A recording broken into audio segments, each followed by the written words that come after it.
നിങ്ങൾ പകുതി കഥല്ലേ പിന്നെ എന്താ പറയുക ഷോർട്സിൽ വരുന്നുള്ളൂ. നീ കേട്ടിട്ടുണ്ടായിട്ട് ഇന്നലെ കഥ.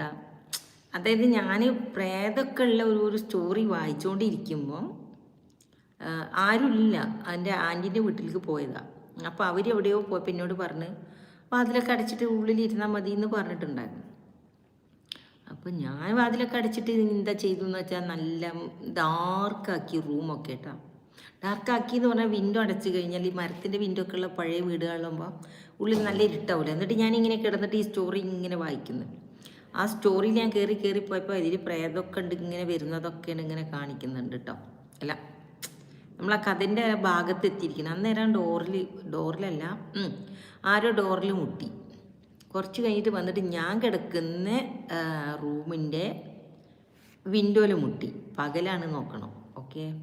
അപ്പോൾ ഞാൻ ഭയങ്കരമായിട്ട് പേടിച്ചെന്ന് പറയുന്നത് നല്ല പേടിച്ചിട്ട് എനിക്കൊന്നും സംസാരിക്കാനൊന്നും പറ്റുന്നില്ല. പിന്നെ കുറച്ച് കഴിഞ്ഞപ്പോൾ പേര് വിളിച്ച്, എൻ്റെ ആൻറ്റീൻ്റെ പേര് വിളിച്ചു. അപ്പോഴും ഞാൻ എന്താ വിചാരിച്ചാലോ, പിന്നെ പേര് വിളിച്ചിട്ട് എന്നെ കൊണ്ട് പ്രേതമാണ്, പക്ഷേ പേര് വിളിക്കുമ്പോൾ ഞാൻ പോയി തുറക്കുമല്ലോ, അപ്പോൾ അതിന് വന്നതാണ്. അങ്ങനെ ആ പുള്ളിക്കാരി പോയി. പിന്നെ ഞാൻ എന്നാ ആലോചിച്ചത് എന്താ പിന്നെ സംഭവിച്ചതെന്ന്. പുള്ളിക്കാരി പോയി. കുറേ കഴിഞ്ഞ് തിരിച്ച് വന്നിട്ട് പറഞ്ഞു, ഞാനിവിടെ വന്ന് മുട്ടി, ആരും ഡോറ് തുറന്നില്ല എന്ന്. ഞാൻ എന്താ പറയുന്നത് കഥ സ്റ്റോറി ഞാൻ പറഞ്ഞിട്ട് ഞാൻ ഉറങ്ങിപ്പോയി എന്ന് പറഞ്ഞു. നാണക്കേടല്ലേ. ഞാൻ പറഞ്ഞു ഞാൻ ഉറങ്ങിയും കേട്ടില്ല എന്ന് പറഞ്ഞു. പേടിച്ചിട്ട്